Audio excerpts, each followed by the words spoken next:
Welcome back to my channel. My name is Nayri, also known as Wedding Fashion Expert.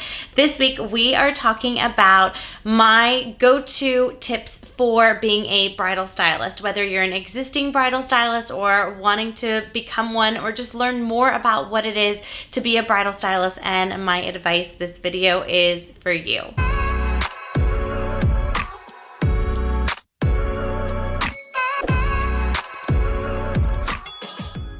Before we dive into this topic, please be sure to give this video a thumbs up. Leave a comment below. Let me know if there are any topics that you'd like me to cover and create videos on for you. I am here for you, guiding you along the way leading up to your special day. For those of you that are new to my channel, welcome. I am so honored that you have found me. I am, of course, a wedding fashion expert, stylist, buyer, and I wear various different hats at LOVELLA Bridal, located in Los Angeles, California. For daily content, please be sure to follow at LOVELLA Bridal, at LOVELLA Plus, and at Wedding Fashion Expert on Instagram. This topic was actually inspired by a subscriber, Audrey. She wrote in asking, I will soon be a bridal stylist and I would love some tips from you. I love your videos. Thanks, Audrey, for writing in. I think that this is an awesome topic for us to cover and discuss, and I'm so happy to do so. My first tip for being a bridal stylist is looking the part. You want to make sure that every day when you're going into work, you're truly looking your best. And I say this for one of two reasons. One, when you look your best, you feel your best. When you dress in something that you feel very confident in, that's going to come through as you work with your clients. So over the years, my style has evolved in the way that I dress in store. I wear all black. Everybody at LOVELLA wears all black. Wearing all black is just a classic look, timeless, and we like to keep it really consistent throughout the store. So anyone visiting our store knows if you're dressed in all black, it's most likely one of our team members. It looks beautiful against the white dresses, and it's super, super chic. So obviously, as I mentioned, my fashion and style has truly evolved through the years. Most of my clothing for work stuff comes from Zara. I am going to also provide a link for you below of some of my work attire, where I buy them and the exact products that I wear on a regular basis, because I definitely have some things that are out of rotation, but I do, when I find a work pant that works really, really well, I buy loads of them. So I have a lot of duplicates of the same thing. Just makes it super easy. So when I wake up in the morning, I don't really have to think, and I often just pair my all black with different blazers. Sometimes they're black blazers or black and white, or sometimes I'll do a little bit of color just for fun. So that's pretty much my staple for what I wear. I also specifically pick out my jewelry. So you'll notice that I wear a lot of bands, and I do that because if you think about it, brides are obviously, they have their engagement ring, but they're shopping for wedding bands. So it's always a great topic when brides see my bands. They usually say something like, oh my goodness, I love that band. Would you mind if I try it on with my ring? I'm trying to figure out what band to wear. So I also try to wear and do things that I know that my clients are gonna relate to. As I grew and evolved as a stylist, the more high-end and the more luxury items I wanted to sell, I started to study where those clients hang out. What type of restaurants do they go to? Where do they shop? What are the brands that they like to wear? Because at the end of the day, we all tend to gravitate towards people who have similarities to us. Whether it's conscious or subconscious, it's just something that naturally happens. If they speak the same language or the same religion or have the same hobbies, dog, whatever it is, we love to find common ground with people. It's human nature. We just can't deny it. Even if you wanted to, you are looking for common ground. So that's definitely something that I recommend. Study your market, study your clients, or maybe you're trying to attract a different type of client.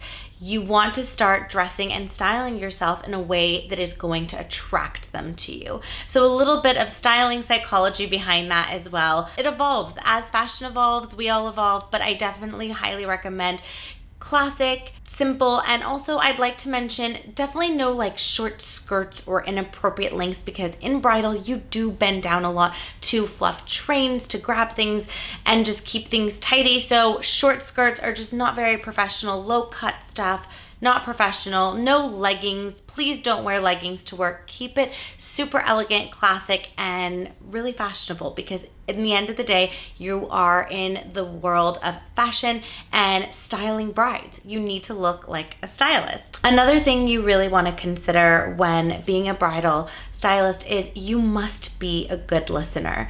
So it's very natural, we're as humans, to want to talk and speak a lot, to be personable, or, having long periods of silence can often be awkward. But if you are talking the entire time, it means you're not paying attention and you're not listening. And if you keep talking at your bride, you don't give her the opportunity to process and soak things in, because your mouth is going and their brain can't just take a moment to soak it in. So don't talk as much as you do. I can tell you almost every single stylist talks too much. I even have to remind myself to zip it, because I need to give them a moment to think, to process, to express themselves. I actually want my brides talking to me more than I'm talking to them, so I can truly get to know them and understand them. If I'm doing all the talking and not the listening, I don't get to pick up all of their personality traits or feedback of each gown or headpiece, accessories. It's going to lead me to finding them their dream look. Advice number 2 is you need to be a good listener and talk less than you think you should. I promise you it works so well. Tip number 3 as a bridal stylist is to be really strategic in your appointments and make the best use of time, not only for your benefit, but also for your client's benefit. Many stylists get into bridal because they envision that it's going to be like playing dress up all day. It's actually a lot more work than people think it is. A lot of patience are required because you are dealing with so many different families, people, cultures. There's different traditions that come out during weddings and things of that sort. So there's a lot of patience that is involved in this. And so you also need to be strategic. And what do I mean by that, right? Like, be strategic how? Give me something tangible. In terms of being strategic, keep everything in focus. Don't get into this playing dress up. If a bride doesn't like a dress she's standing in, get her out of it. Sometimes stylists really just try to milk it and have fun and move slow, but you're not being productive, not for you and not for the client. If she doesn't love what she has on, get her out of it quickly, because she needs to be able to try on as many dresses as possible. So be efficient and strategic in your appointments to make the best use of time for everybody. This is not dress up, there's a mission, and the mission is to find the wedding dress, the perfect look, the most important article of clothing your client is ever going to wear. It is your job to find it. So if you are letting your bride stand in one dress for 30 minutes, you're not being strategic and you are not making a good use of your time. Number 4, this is not just a sales job. This is not just you selling things. This requires heart, soul, love, emotion, patience, like I already mentioned, and it's so much more than just making a sale. It is more of an advisor position. So I always look at it as, I'm not the car salesman selling you a car. I look at it as like, I'm a doctor and I'm advising you what is best for you, for your wedding day. So I approach all of my appointments not like I'm going to sell this person. I'm going to find her dream wedding look. I'm going to solve her problem. I'm going to make her happy. And when she walks out that door after this appointment, I would have made a forever memory for my bride. So if you're getting into bridal thinking that this is going to be playtime, it's dress up, it's just this fantasy land, or you're thinking that this is a serious sales, hard closing job, it isn't. It requires so much knowledge, and it takes time for you to understand your clients and what their needs are and how you're going to serve them. It also takes time understanding the inventory, what the designers can and cannot do for each dress or customization or things of that sort. So there's a lot that goes into it. Definitely, this is not just a sales position. It just isn't. It's so much more than that. Yes, of course, you are selling a product, but there's so much more that goes into it. And what drives us at Lovella, and I think what really sets us apart, is the fact that we are there to find you the dress and not just sell you a dress. We'll be the first ones to tell you, hey, we don't have your dress, we wish we did. So it's really the way in which you're approaching your job and your daily task at hand. Tip number 5, you cannot make everyone happy. You are going to have unhappy clients. It's inevitable. There's no way that you're going to be able to serve everyone and make them happy. And something that I've learned being in this job for over a decade is that there are people that just don't want to be happy in life. They're not happy with anything. So I'm always trying to solve the problem, to make them happy, to bring joy into their lives. And you need to be able to recognize, which also comes with experience, those that you can make happy and those that you can't. And also, you're going to have clients that are so understanding of various situations that may arise, and others who just are ruthless and do not understand and can say some really hurtful and mean things. Unfortunately, that's just part of the way the cookie crumbles, and it's not always amazing, right? For the most part, we have the most remarkable brides, but like I said, there are people who are just truly unhappy at life, and that comes out through the dress process. And at the end of the day, we're in the service of customer care and making sure that we are taking care of our clients, but not everybody wants to be taken care of in the way in which we take care of them. So something that I've learned over the years also is that not every client is made for us. Not everybody is going to value what we are putting out there for them, that they may just not care about it, right? And so that's important to identify. And there are times where I tell brides, I just feel that this partnership of us ordering your dress for you and you coming in months later is not the best one, because I may feel that they're not trusting us, right? They might be questioning every single thing that I'm saying right then and there. That's a level that we don't have trust. So if the very least, if we don't have trust between each other, we really shouldn't be doing business together, right? Like, you shouldn't be buying a dress from us if you don't trust us at the very least. So I've gotten much better at being able to identify these things and letting clients know, I don't feel that we're a good fit, and here's why. Would you agree?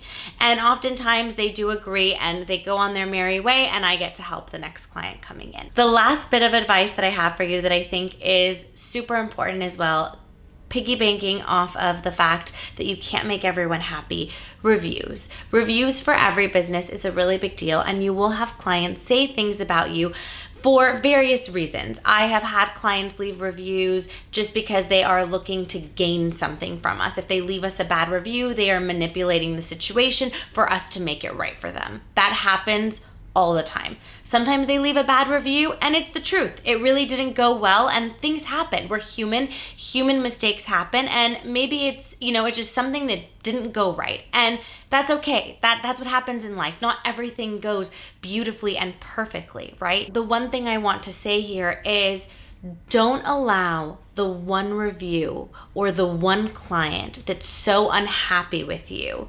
affect all your other amazingly happy clients with you.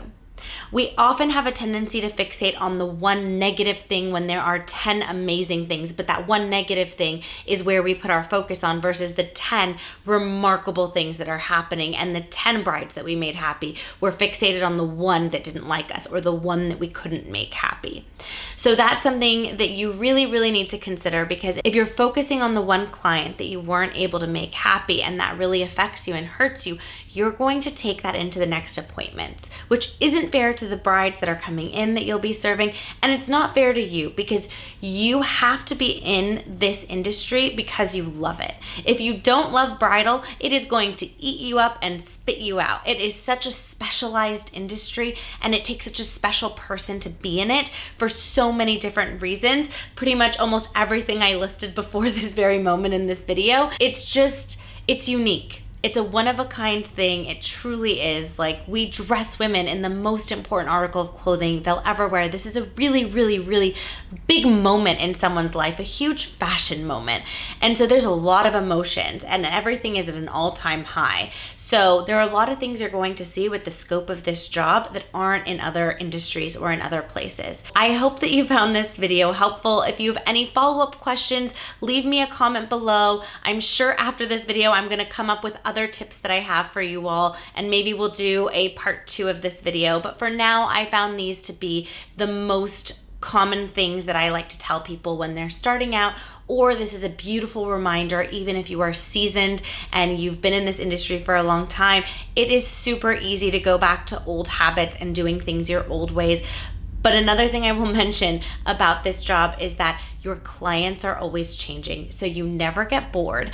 But you always have to keep learning, because it's interesting. When I started, a lot of the clients were older than me, and now clients are starting to get younger than me, which is super fascinating to see that transition of ages and culture and dynamic with each year that goes on. For more videos and tips like these, please be sure to tune in every Wednesday, 8 a.m. Pacific Standard Time, and I will see you in next week's video.